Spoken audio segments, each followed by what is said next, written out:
Why this is called a funicular railway. The word funicular comes from the Latin word funus, which means rope. We are a rope train. The whole rope is a thick rope attached to the top end of both the carriages, and there's a thinner, lighter weight rope attached to the bottom end of both the carriages. That's the tension rope, and it forms a complete loop. As we move down, we're helping to pull the other carriage up. And when the top carriage moving down has more people on board than the one going up, we generate electricity which gets fed back into the national grid. This is the widest passenger funicular railway in the world. Our track gauge is 2 metres, carriage width 3.2 metres. There needs to be a more stable vehicle up here due to the high winds we get. We're not allowed to run it at wind speeds over 75 miles per hour for the public, but it can run at wind speeds much higher, up to 130, but it gets a bit rock and roll then. Now looking forward at the passing loop, you'll notice there are no points on the loop.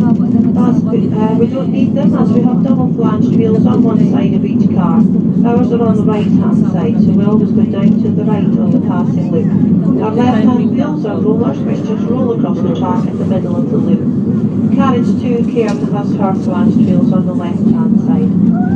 Each carriage weighs a total of 15 tonnes, that's the equivalent of 12 family cars, and can carry a maximum of 120 passengers standing. That's in the winter when there are no seats on board. At this time of the year we only put 60 on.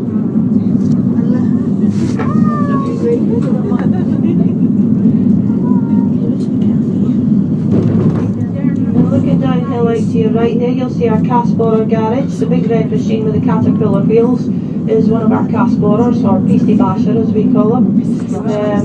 They're used in the winter for moving the snow around and smoothing it down on the pistes, and for building the jumps for the skiers and snowboarders.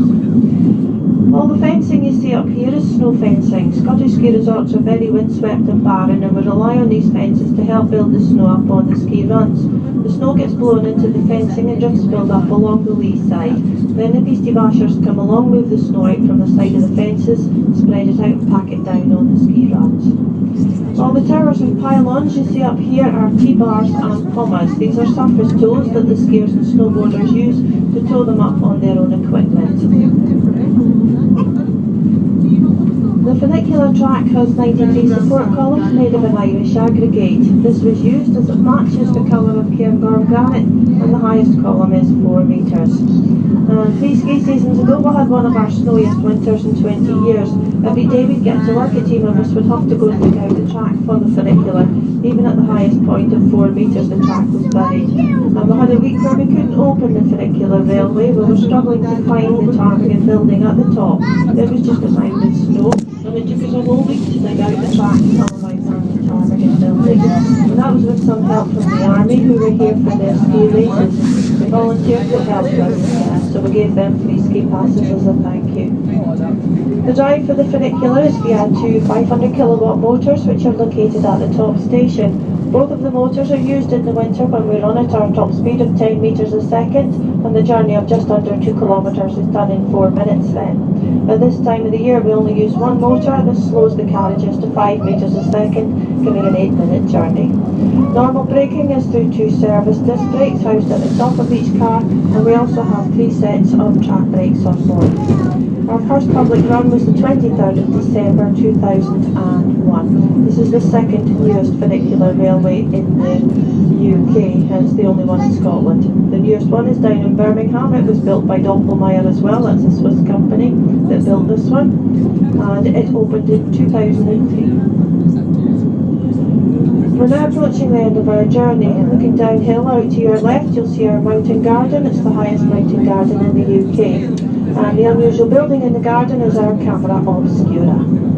So if you want to go around and have a look at these, please do. Entry's free for them.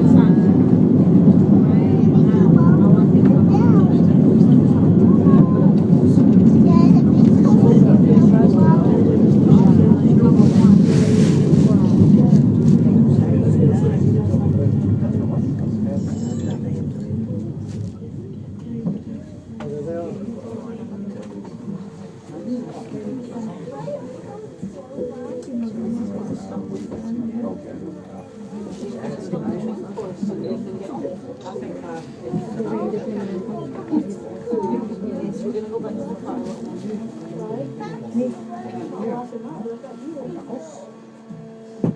Okay, we're just going to pause here for a few moments while Carriage 2 offloads their passengers at the mountain exhibition up at the Target. Now, if any of you were wondering who made the big wooden sculptures down here in the base station, they're by Ian Chalmers. He's the current world champion chainsaw carver. He's won it 3 years in a row. He lives and works at Rosemarkie on the Black Isle. And looking forward into the base station there, you'll see a bar coming down from the roof. That's our charging arm. We dock into it and it charges batteries on board that we use for windscreen wipers, lights and the screens in the cab. You'll also notice 3 big circles up on the wall on the right hand side. That's 3 of the quarries that are up here, and the words round about are the names of the climbs on each of those quarries. Now these are screen prints that were made by Arthur Watson, who's an artist from Dundee. Now we're just waiting here for Carriage 2. Once they're ready, we'll move fully into the station, and when we come to a complete halt, I'll open the doors on the right hand side of the car as you look down the track. Make your way down the stairs and round through the double doors to your left. On behalf of all the staff here at Cairngorm Mountain, thank you for being with us today. We hope you've enjoyed your visit with us today, and we look forward to seeing you back again soon. And we wish you a safe onward journey. You don't need it to get off the train. I won't keep it for you.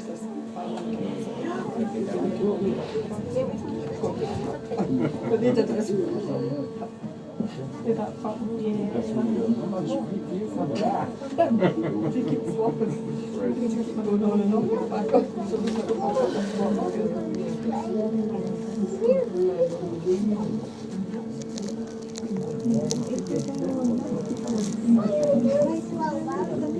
Because if she goes fast, she'll crash and will hurt herself.